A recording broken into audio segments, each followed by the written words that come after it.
Je constate que, comme le portable ou la drague, la mort est un excellent sujet de sketch. Mais c'est curieux, permettez-moi de m'étonner du mot, de cette expression « mort de faim ». Un mort de faim, c'est un pléonasme. Un mort de faim, c'est comme on disait un peu « né de début ». Bon, évidemment, hein, si on dit que les morts sont des fins, comme les naissances sont des débuts. Mais que si tous les morts sont des fins, tous les vivants ne le sont pas. Hein. Moi, j'en connais qui ne sont pas très fins.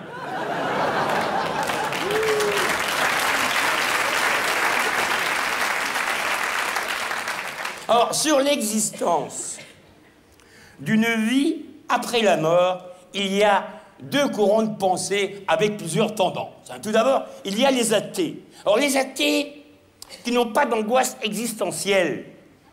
Non, ils ont des angoisses existent en néant. Enfin, j'ai un ami athée, vraiment athée, mais complètement athée. Athée intégriste. Tellement athée qu'on l'appelle l'athéière. Et qui me dit comme ça, après la mort, il n'y a rien et c'est tout.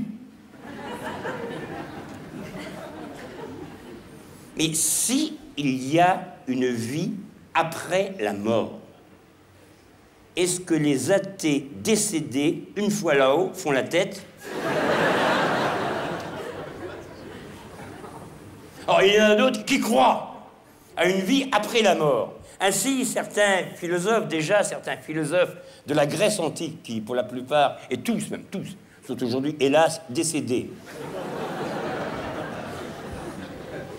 Et qui, pour la plupart, étaient homosexuels, hein, ce qui n'a rien à voir. Eh bien, ils croyaient à une vie postérieure.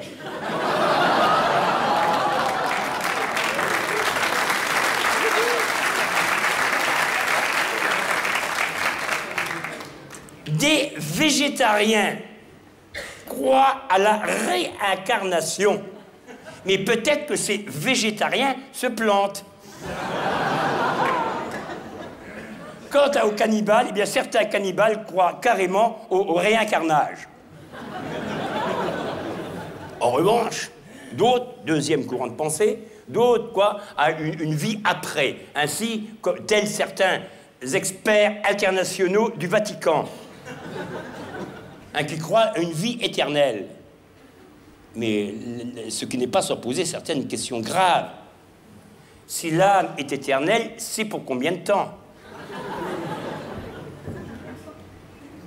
Est-ce que ceux qui meurent jeunes sont morts plus longtemps? Autrement dit, est-ce que les morts jeunes ont une plus grande espérance de mort? Au bout de quelques centaines de millions d'années, est-ce que les défunts se rappellent de leur vie? Et au bout de combien de temps trouve-t-on la mort monotone? Et quand elles arrivent là-haut, est-ce que les veuves joyeuses sont contentes de retrouver leur mari?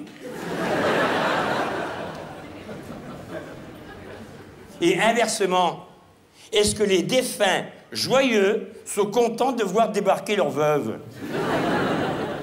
Aussi conclurai-je gaiement sur ce sujet en vous imitant Georges Brassens, chanteur à guitare et moustachu à texte. Donc je me retourne et je me grime.